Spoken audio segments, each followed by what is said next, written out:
Welcome back to 15 with Fosca, the podcast. My guest today is Vincenzo Lodato, who, for lack of a better term, is just a Renaissance man. You are a creative, you are a Renaissance creative.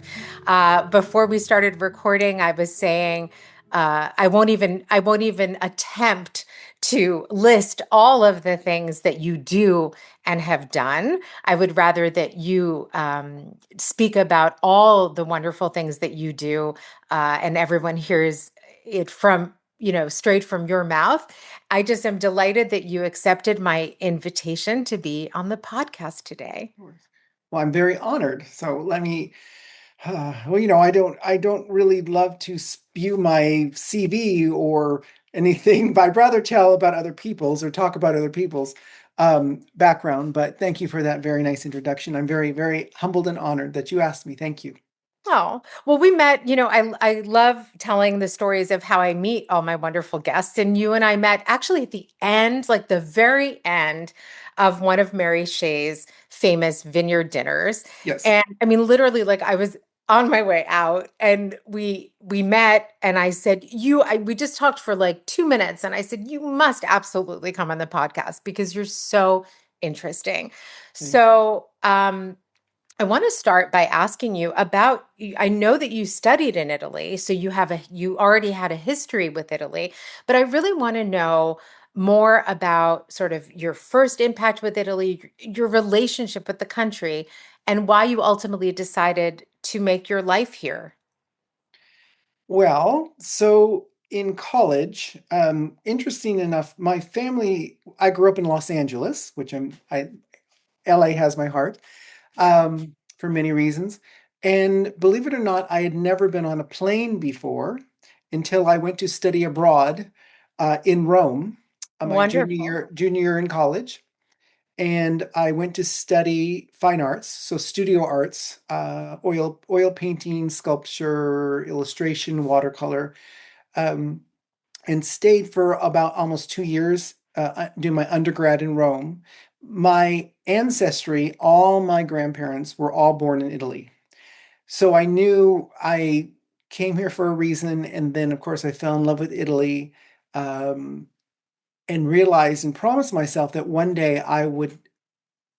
I didn't think I'd be a citizen, which I am now, an Italian citizen. That took a long time, but I'm very proud of, and I do have my doppio cittadinanza, dual Bravo. citizenship. But I vowed that I'd live here full time permanently one day. So that's how it happened. So I just fell in love with Italy. And here's the ironic twist of life.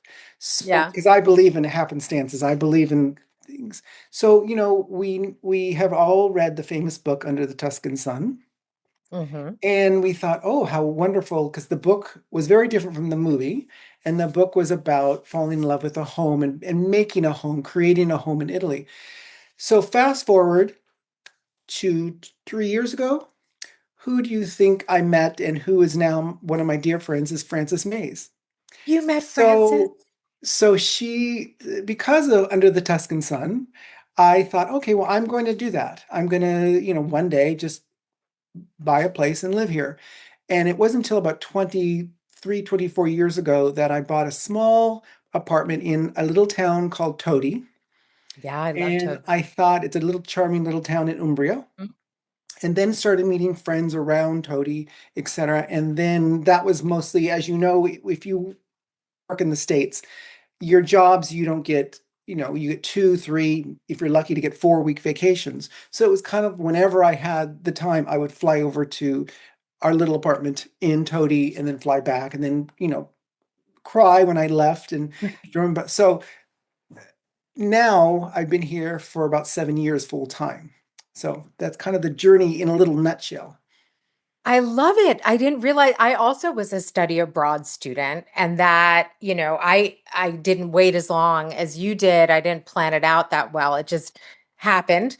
And Mhm. but it's wonderful to hear these stories because I think for some of us Italy really just does I don't know, it unlocks something that we didn't even know that we had, I love stories like this because as somebody who also worked and studied abroad for so long and saying all the time it's the most transformative experience of your Mhm. life, when I hear people, who now have Italy in some way that's a fundamental part of what they do and who they are, it just always gives me this deep sense of satisfaction, that Italy really does have that power to again to just unleash in your case your creativity. um Where did you study abroad? well, I actually did the Syracuse program here in Florence. Okay. It was the only program that I could do for a whole year, and I was a comparative Mhm. literature major, and so I knew that I wanted to be here, I wanted to perfect the language and blah blah blah. And then I did a lot of, back and forth because, it's not Mhm. easy. um Yes. it's not easy here in terms of careers. So I defined you, and I'm not the only one who defines you as a Renaissance creative. Now, how do you feel about that characterization of you? And tell us more for those who might not know you, even though you've really done Oh, a whole lot. How do you feel about that definition? well, okay. So, other than if someone were to describe, if someone were to ask you what would be an honor for somebody to describe you as, other than someone to say, oh, he's kind, or he's gentle, or he's a gentleman, or those are wonderful, and I welcome that.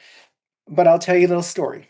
So, Okay. my not only do I have a background in fine arts and being an artist, and then we'll go into being a creative director, but my background's also in musical theater and being a professional performer and singer.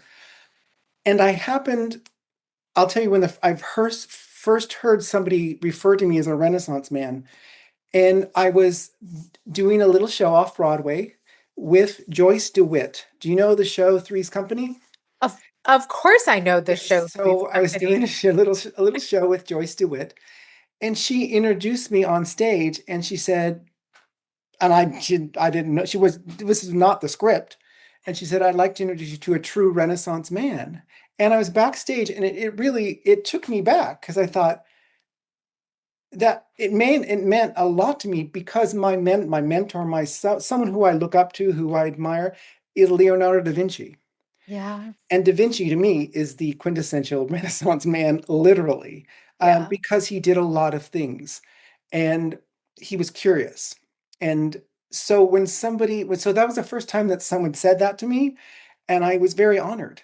And so I think and humbled. That was just really wonderful.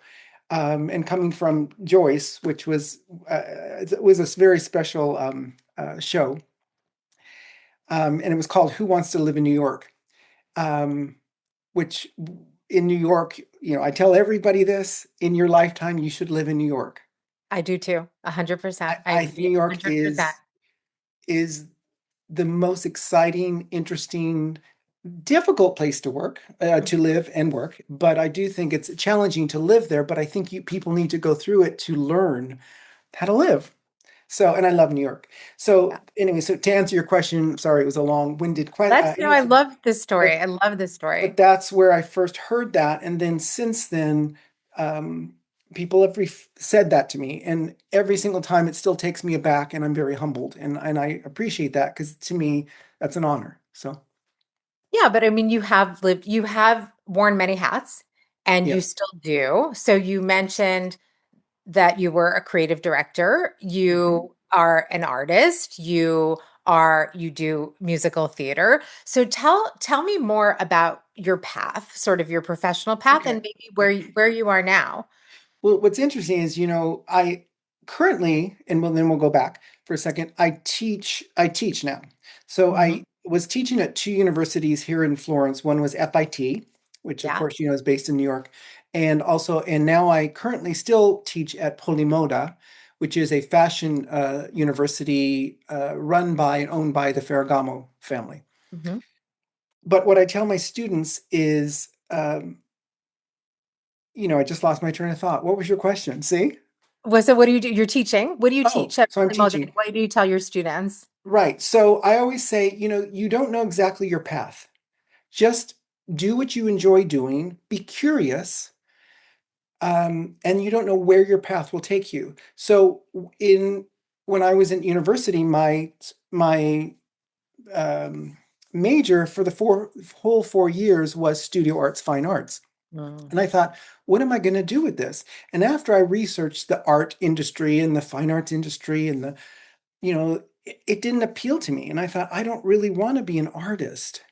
because I think there's some odd things that are going on, in my opinion, that Yeah. it's not really based in talent sometimes.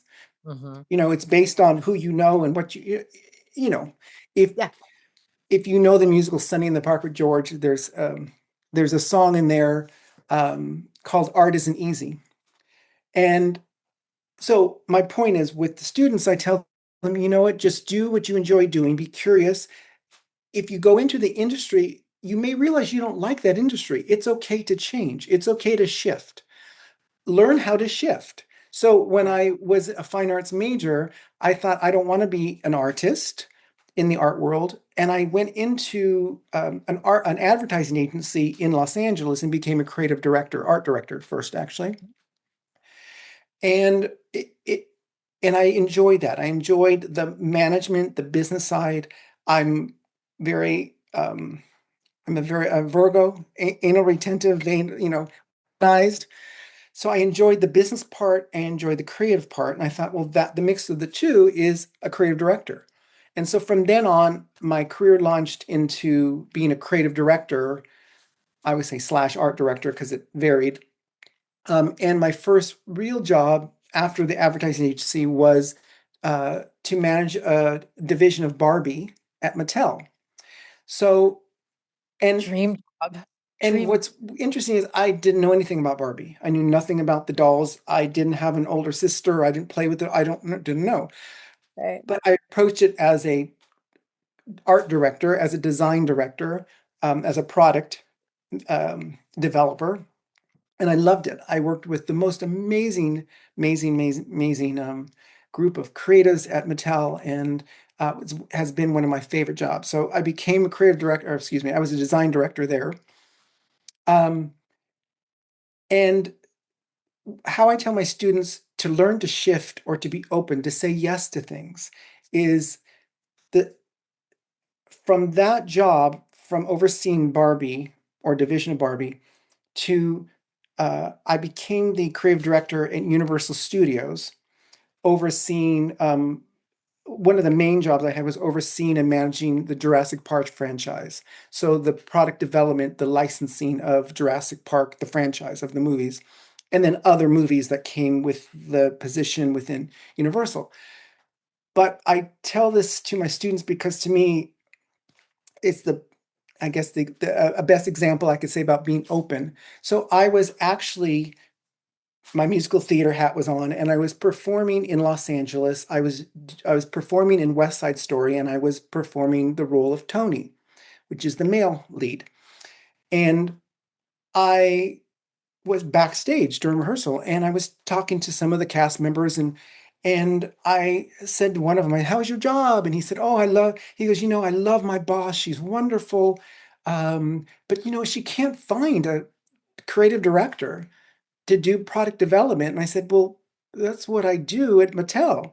And he said, "No, no, no, you're an actor, you're a performer, you're playing Tony in West Side Story. You're." Right. I said, "Well, yes, I do this also, but I also." He said, "Well, would you be interested in meeting her?" I said, "Sure, why not? I'm always open to that." And in those days, I had a portfolio in my hand, and on my way to dress rehearsal, I interviewed in a t-shirt and jeans because I was on my way. I really didn't Sure. think about interviewing because I was very happy at Mattel. Interviewed with her, we clicked. It was a great opportunity. I didn't think anything of it. Went home, did the dress rehearsal. Opening night, the morning of opening night, she calls me and said, "If you're interested, we'd like to offer you the job of creative director." And I was just very honored. But my point is, I was in a different industry somewhere else, and I said yes. Yeah. So you never know, and it became actually my favorite, one of my favorite jobs of all I ever worked, and she became my mentor. The first day on the job, she said to me, "You need to go to the back lot, you need to go to the studio, whatever number it was." and had no information. I knew nothing about dinosaurs. Nothing. I knew nothing about Barbie. I knew nothing about dinosaurs. And I sat at a table, a four-seated table. Nobody was there but me. I got there early, of course. And in comes and sits down right in front of me was Steven Spielberg. So No. it was like one of those things, as if I wasn't singing in West Side Story, Right. I wouldn't have been said yes to this. And you just never know. You never know. So, I have so many things that I want to ask you and so many okay. comments, but the first thing I want to say is I just love this philosophy of life.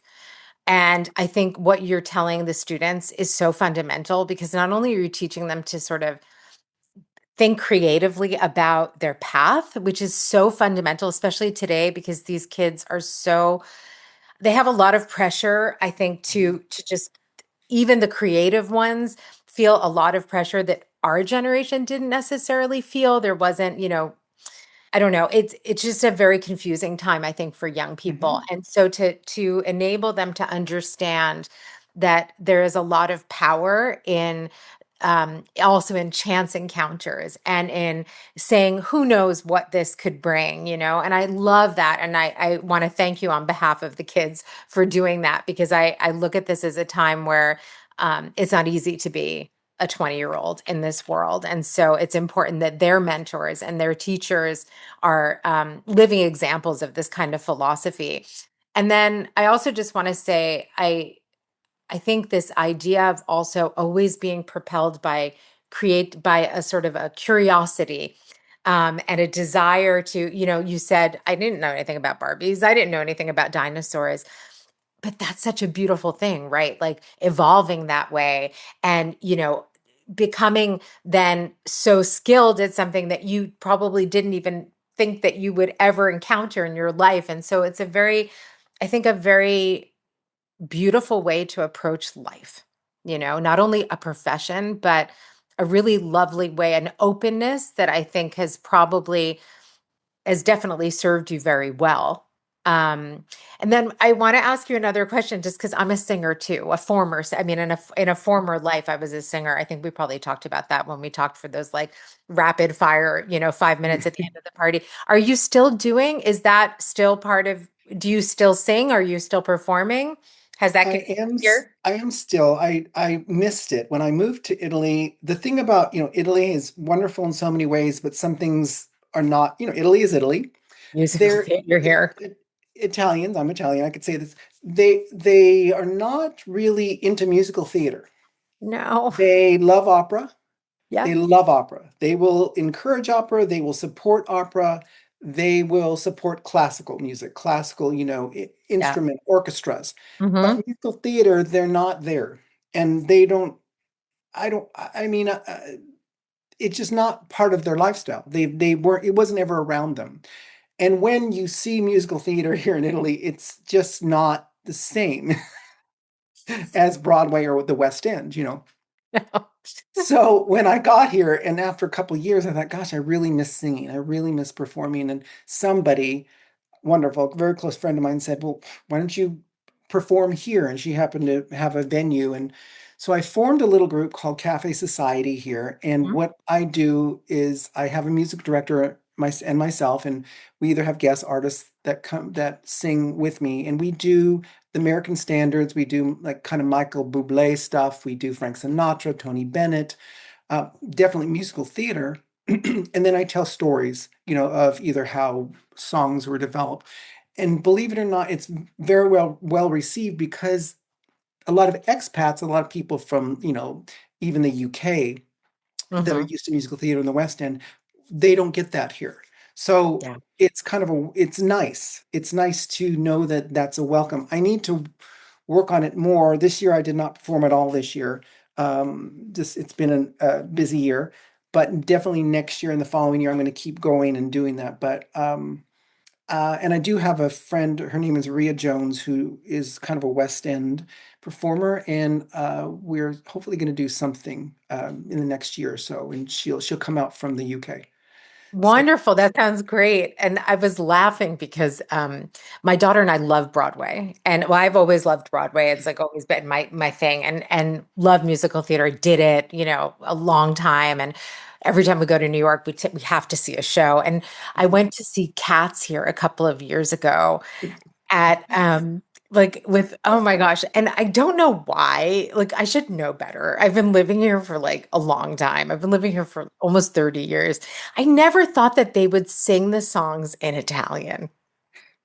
And it was so difficult. Like just the pronunciation of cats. It was just difficult. And my daughter and I were just looking at each other like, what were we thinking? We were with friends, so we couldn't like, leave or anything. right, It was right. just, I mean, the performers were great. It wasn't that. It was just like, what? It was just very strange. So thank you Yeah, for bringing that to an Italian public, because yeah, there is just not. You're right. There's not a tradition of it, and so they don't really. They try, but it doesn't really always work as well it's as. not it's but I have to say what I feel, and I'll just say it. I think Go they for it. almost laugh about it. I don't think they take it seriously like they take Exactly. opera. Yeah. Because musical theater, I mean, whether you're doing, and I saw a couple of productions here that were telling, like one was Mamma Mia.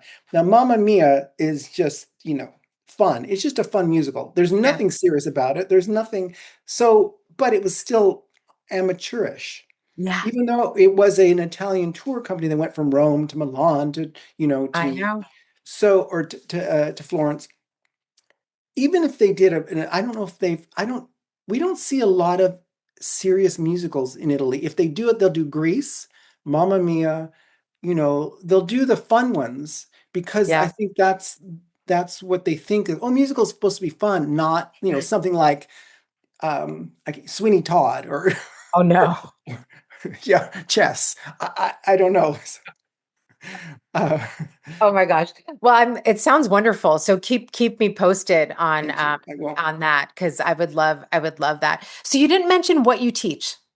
So when I first started teaching, again, it wasn't my career because I've worked at a lot of I worked at the different studios as creative director, Universal Studios, Disney, Warner Brothers, and then also I was creative director for GQ magazine in New York.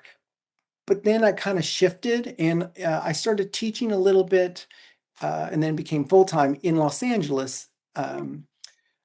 There at I can't even think of the name of the school at the moment, but I'll think of it in a second. And from teaching at this fashion institute in Los Angeles, I applied to this job in uh, at Polimoda in Florence. So here's Okay. another happenstance of how I got this job Yeah. in Florence. Is I was teaching at a fashion university, and I was teaching. My background's in branding, marketing, Okay. product development. So that's really what I did at the studios, as far as creative direction. So I taught that. I taught branding, marketing. Um, and I went on to LinkedIn. I didn't know anybody at Polymoda.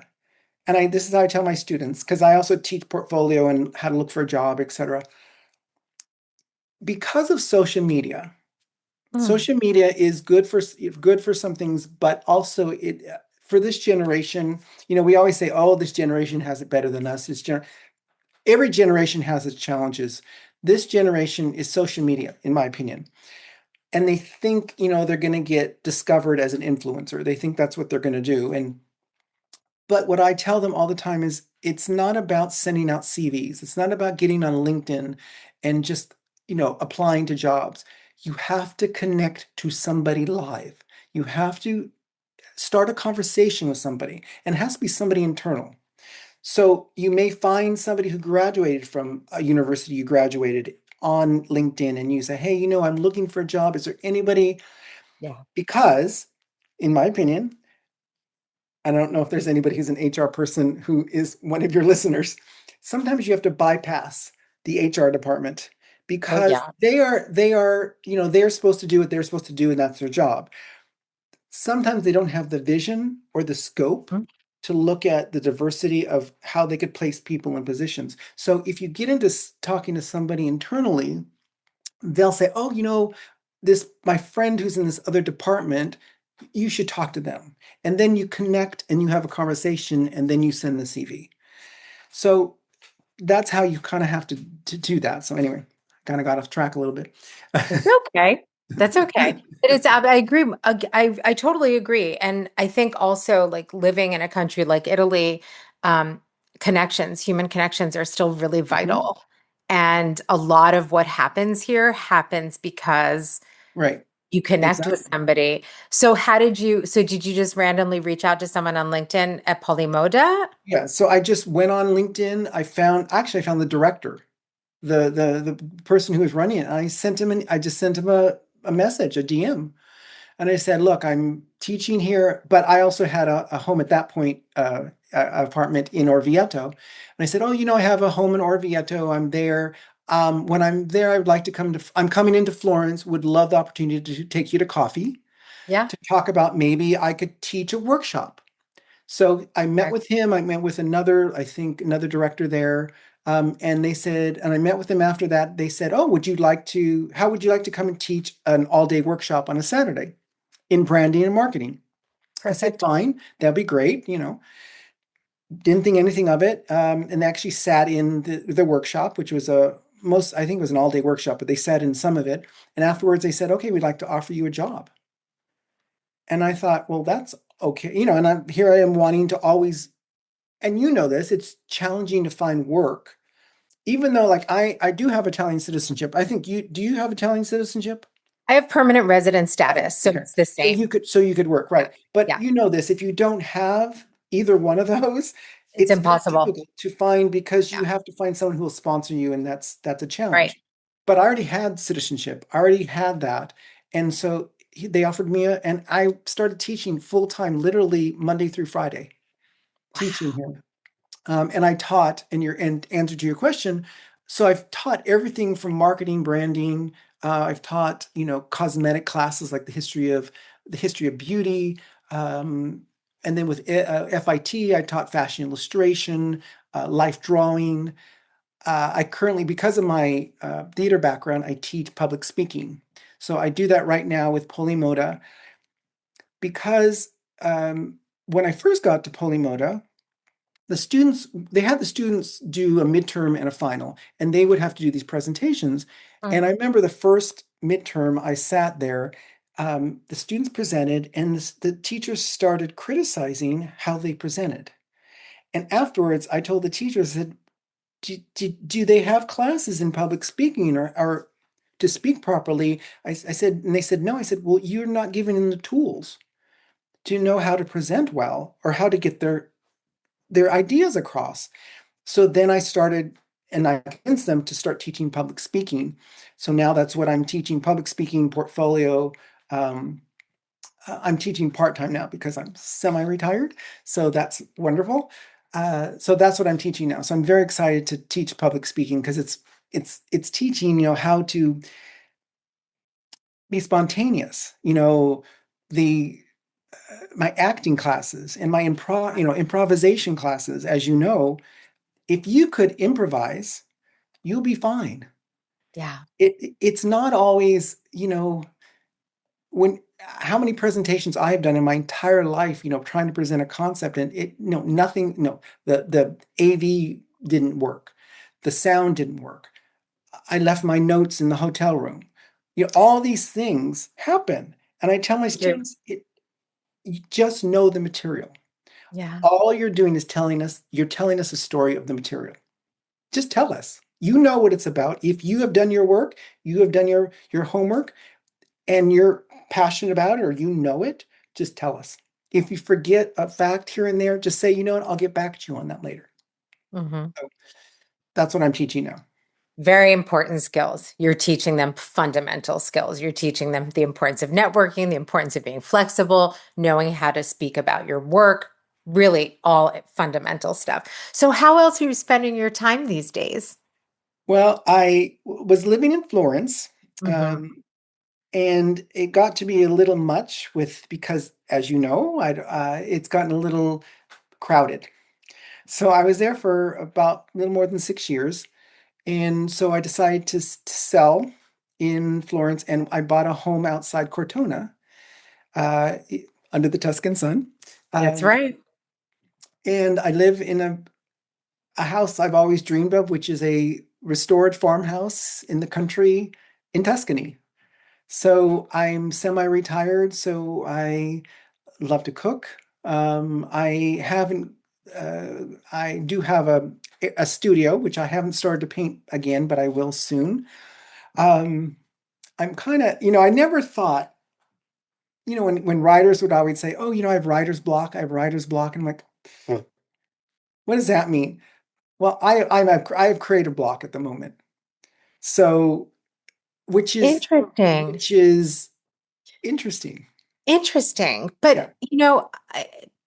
totally not. I mean, you do a lot. Like, it's okay. You're dedicating yourself to so many things. And I don't think creative. It does happen. I mean, it does happen, and it's not permanent. And I was going to ask you about your painting and Mhm. what you're doing in terms of that now. But it could also just be that it's just a moment of pause, and you'll get back to it, and it's all Some good. Sometimes I get a little as an artist, I get overwhelmed with like when I go into a museum, Mm, I could take so much because and I do this, when I lived in Florence, I was a member of the Uffizi, the Uffizi Gallery, and you could go in and go, as many yep. times as you want. Sometimes I'd go in and go to 4 rooms and Mm, leave because I'm kind of overwhelmed with the magnitude of the talent and the art. It's not, and it isn't intimidating, but I don't mean that in a jealous way. I'm in awe, yeah. and I want to take that and I want to emulate that. And, um, there's, I don't know if I tell my students this too. When you get older, when you get to be my age, you know what you're good at and you know Mhm. what's inside you and you're confident in. Do that. And Yeah. I feel that what that's in is being an artist and being a painter, an illustrator, um, and being a singer, a performer. Those are in me. The teaching part came from wanting to tell stories, from wanting to just help.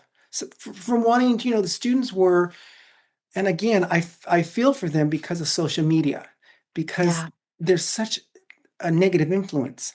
And Hmm. they have to be better than, and all their friends are posting pictures of them in, Acapulco and the bikini, and Yeah. that's Too not much. you. Hmm. Yeah. So, do what you really want to do and you're passionate about. My students are fashion students, and they're like, what they always ask, they say, Prof, what should we do? How should we in the industry? What do you think of the industry? And I said, it's your personal journey. You know, go in there and be open, and learn. Don't so getting back to creative block, writer's block, I am anticipating, hopefully in the next year and a half, to have my own art show, which I've never had in my Wonderful. life. So No. so I don't know how that's going to be, what that is going to look like yet. I have a couple of people saying, "Oh, I could help you do this," or let's. So I'm going to say yes to that, and I Okay. have said yes. We've got to figure that out. But Okay. to me, that's, um, um, I'm going to quote, a musical theater, Into the Woods, Stephen Sondheim. Um, it's exciting and scared. I'm excited and scared. When you don't know, but I like that feeling. Somebody like you needs that feeling. Yeah. You Oh, I need have to. that. You have to. If not, like, what do you no, like, what are you going to do with yourself? You absolutely need to do this. And who knows what new, saying yes, right? Right. Right. So who knows what could come of that? Yeah. And Mhm. go on, go on, go on, No, go on. what's interesting is thinking, okay, I've never done a show. I've attended other friends' shows, shows in other art galleries, and I've never done that, or I've never been in a show. I mean, I've probably had one or two pictures in a show, but and and I'm thinking, okay, now, so I live in Italy. I'm amongst these geniuses, and do I show to sell my work? Do I show to put my talent there, it's kind of what do I do? So again, that's exciting and scary because what I want to paint may not be what will sell. Does that make sense? Get So it. there's this little Yeah. conundrum. I'm like, okay, so that's why I have also creative block going, well, how do I start my paintings and my new paintings? Right. What is the series going to look like? And sometimes then I maybe think I overthink. So maybe I'm overthinking this. Yeah. Yeah. Maybe, maybe I think we all do. I think I'll create, I mean, I'm kind of a similar personality type as well. You said I'm not a Virgo, but I have a lot of the same tendencies you have. And I tend to also kind of sometimes paralyze myself because I think too much about, well, what if, but, Right. and I notice that if I just let go of that, things tend to go a little better. But, I think a lot of it, I think living in Italy as an artist is not always easy because of what you said. Not only because you're surrounded by beauty all the time. So it's a wonderful thing because even just, I mean, it doesn't Mhm. have to be the beauty of a painting in the Uffizi. It really is the beauty of what you see when you look out your window or an Mhm. interaction you have on the street. It doesn't have to be something, as sort of prescriptive as an actual work of art. I think sometimes the Italian way of life itself is a work of art, Mhm. and it's really more about sort of allowing yourself to let that creativity and that beauty wash over you and let it take whatever form it's going to take. It's always worked out for you. I can Well, also help you if you need my help, but it doesn't sound like you do. But I if, will always need help. I'm all right, always I'm very let's do this. no. Let's do it. No, Now no, I'm like, listen. all right, I'm invested in it. I've not everything's gone my way. Let me tell you, life's been, wonderful and I've been very grateful and but there was the times that, that things don't go the way you plan, that they either go better than you planned or you just have to kind of let it go. Yeah. I'll tell you what I'm doing right now, which is all Yay. encompassing, Okay. which you may relate to. I don't know if you're, I am studying for the Italian driver's license. Oh, I did it. Oh, good. I'm so Hello, sorry. I'm so see? sorry. It's the hardest thing. It Yes. it It's the is hardest thing I ever extremely did. difficult because Mhm. you know this.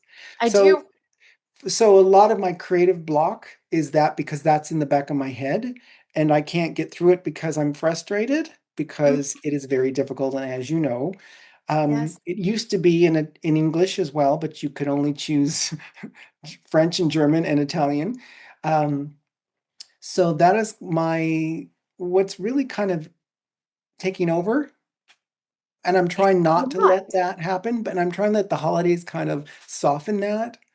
Um, and I'm also very hard on myself because, when I was growing up and I'm trying to get good grades and, Yeah. I'm a professor, I have to do good, all these things. I know.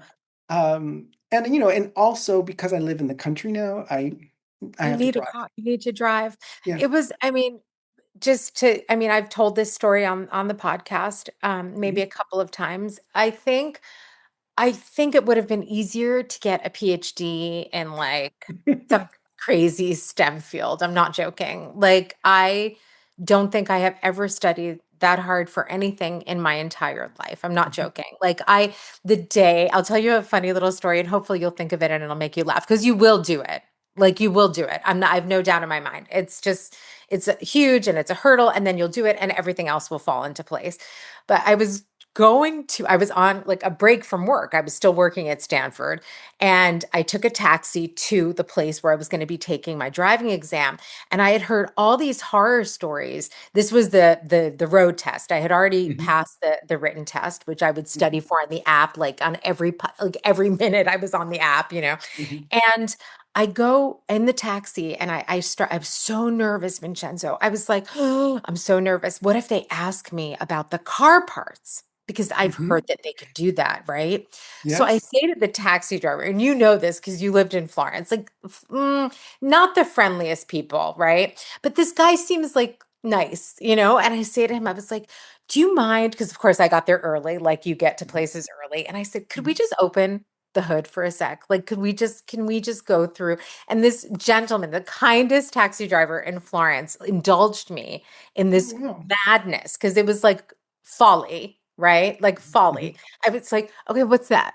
And what's that? And what's that? You know? And of course, they didn't ask me to identify the car parts, but somebody had said this to me. And out of all the things people say to me, that one sticks in my head. Like, oh, I might have to identify, like every part of the car.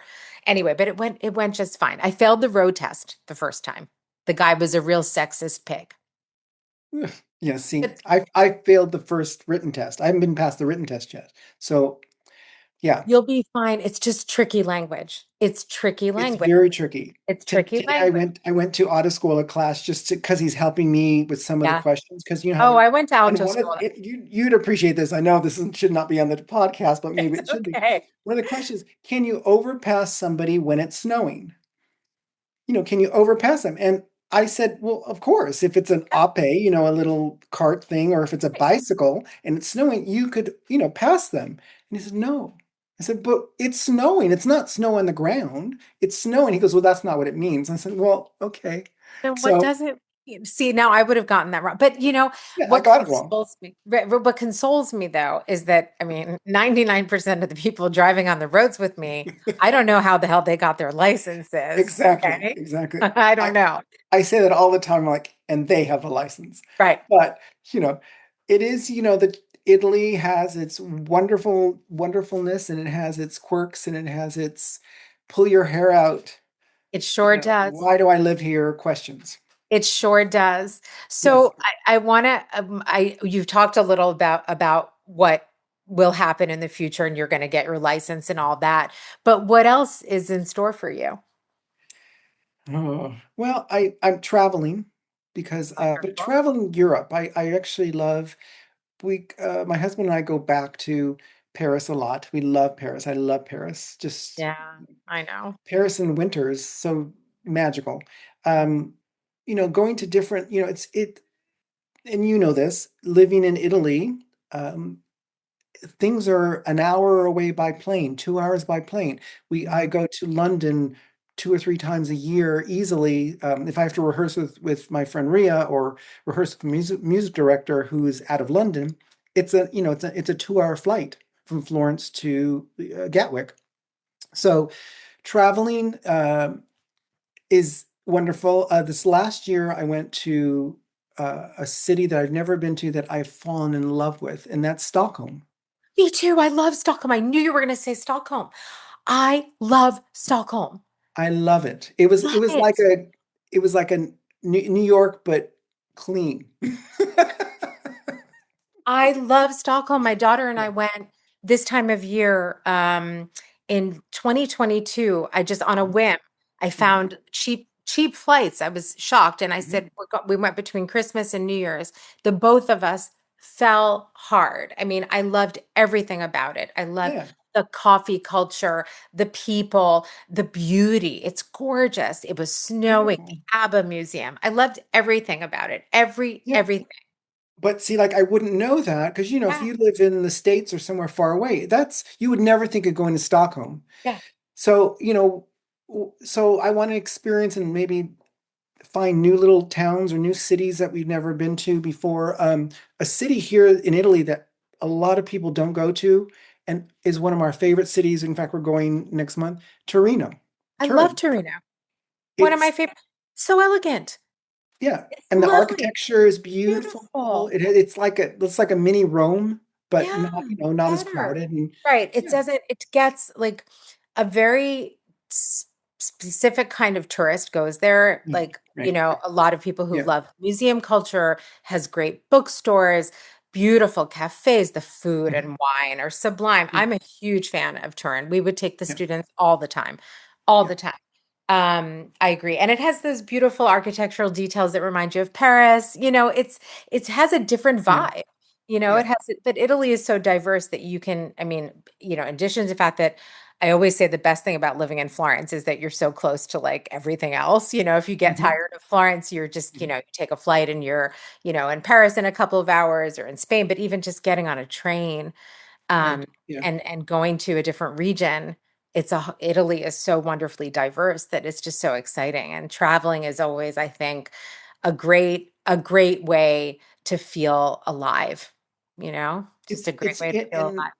yeah, so so traveling is on the, and then I've produced small shows and musicals, and I would like to produce another show here, not a musical per se, but maybe a showcase or a concert, and maybe bring in some friends from Broadway or from the West End.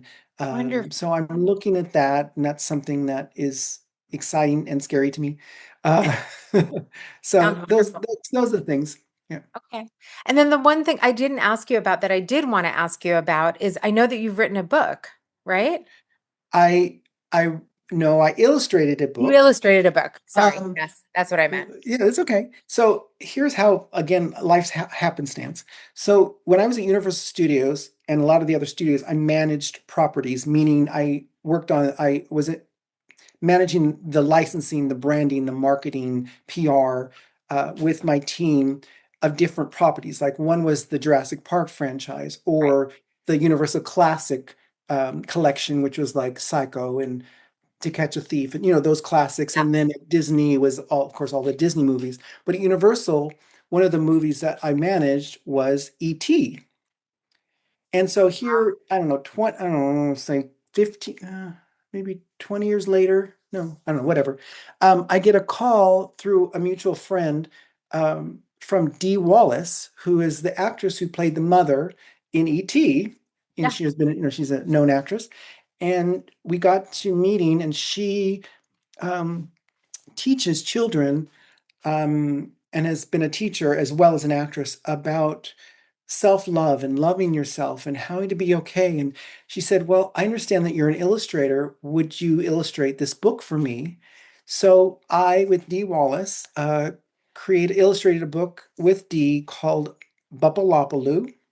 And Okay. it's a bear, who teaches his woodland friends of how to be okay with who you are and to love yourself. Very um, Mr. Rogers, very Mhm. Sesame Street.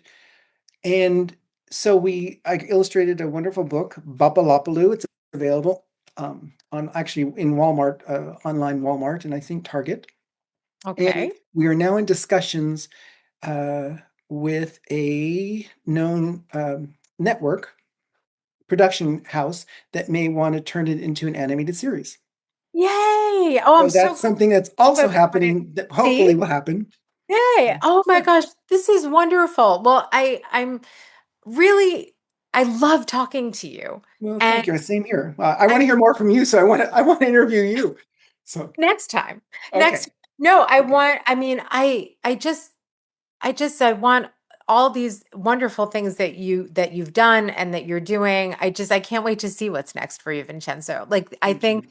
you're a great example of, you said it just a few minutes ago, life is full of surprises and not always great ones. But it also is just full of so much beauty and so many wonderful unexpected things when you say yes, and when you're open to them. So I love that about you, and I can't wait to see what you put together. I want to help you get your show Thank you. here, or put on either your art show or your show. I'm Show Let me show. do something. Let me do something to help you with that if you need it. And then you'll Okay. come back on the podcast and tell us all about hopefully the animated series. I'm crossing my fingers because this will come out as audio only. And I can't wait to see your art, and I'm just glad you're Thank passing you. along all of your great professional and life experience to the next generation. It's like so crucial, and it's really nice that they have like a real person and not like I worry about these kids because I think so many people idolize influencers, and nothing against influencers because bravi, good going, Mhm, whatever. mhm. But there's something about mentorship and really having someone like you teaching them that is going to change their lives. I, So I have wonderful students. I've kept in touch with many of them that are just have become friends. And yeah. they, of course, this sounds corny, but they teach me a lot Oh no, as they well. do. And what I always tell them when I leave them with, especially in my public speaking classes, is one of my favorite quotes is by Maya Angelou, and I'm sure you've heard this before, but I live this, and it's the quote of people will forget what you said, people will forget what you did, but people will never forget how you made them feel. And I think that's extremely important in public speaking, in having something to say. Leave them feeling something, feeling, oh, that's great. I learned something. I am better for that. Because you don't want to waste anybody's time. You certainly don't want to do that. Some people like to boast and talk, but have something to say and leave them with something that maybe they don't know. But and the students leave me with things like that. And, it, it's important that there's a give and take. And so I'm very humbled sometimes when they teach me things. Yeah. Thank you so much. Those are You're words to welcome. live by. And I want to thank you for coming on the podcast. And I'm serious about having you back because I think we have a Thank lot you. more to talk about. So thanks again and best of luck with everything. Thank you. I'm honored. Thank you for asking me. Thank you very much.